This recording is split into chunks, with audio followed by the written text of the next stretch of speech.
Всех приветствую на своем канале.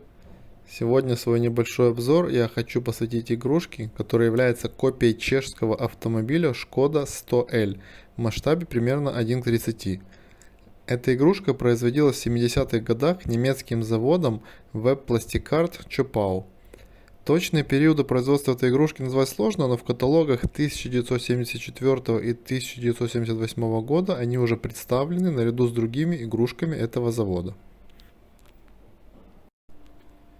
Škoda 100 – это чехословацкий легковой автомобиль малого класса с заднемоторной компоновкой, производившийся компанией АЗНП в 1969-1977 годах. Он является преемником автомобиля Škoda 1000 MB, являясь его глубокой модернизацией. От нее автомобиль унаследовал каркас кузова и агрегатную базу.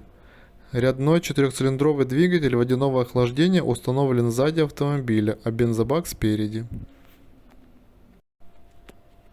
Характерная особенность двигателя R4 на 988 кубических сантиметров – это блок цилиндров из алюминиевого сплава, который отлит под давлением.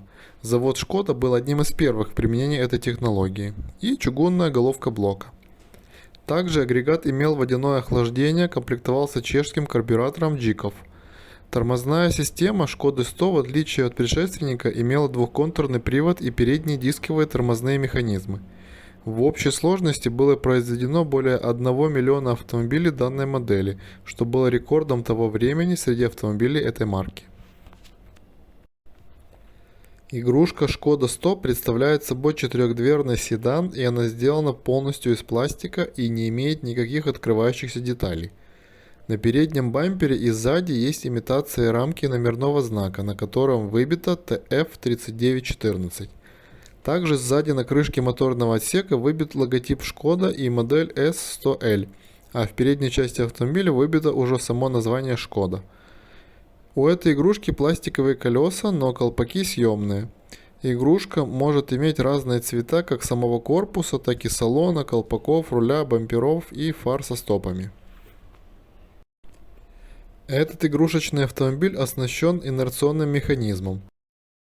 Внутри игрушка ничем особенным не блещет, и там установлен простой салон, приклеенное остекление и инерционный механизм с зажимами прикреплен к днищу. Некоторые игрушки были сделаны в спортивном стиле, и дополнительно на них сверху наклеивались раллийные наклейки. Вроде как эти наклейки шли даже в комплекте к игрушке, и их можно было самостоятельно наклеить. Также были похожие варианты Škoda из 110 серии, которая представляла собой двухдверное купе с дополнительными галогенными фарами впереди. Упаковывалась эта игрушка в индивидуальную коробку с яркой полиграфией и надписями немецкого производителя. Сейчас оригинальную коробку найти на эту игрушку гораздо труднее, чем сам автомобиль. Хотя эта Škoda и примитивна по своему исполнению, но сегодня она уже имеет статус антиквариата, как с точки зрения самой игрушки, так и с точки зрения автомобиля, который она копирует. Такие вещи встречаются все реже в продаже, и иметь такую в своей коллекции очень приятно любителям игрушек того периода. Всем спасибо за просмотр этого видео. Если вам понравилась тема винтажной игрушки, то на моем канале есть еще несколько видео по этой тематике. Подписывайтесь на мой канал и не забывайте ставить лайки. Всем мирного неба над головой и до новых встреч на моем канале.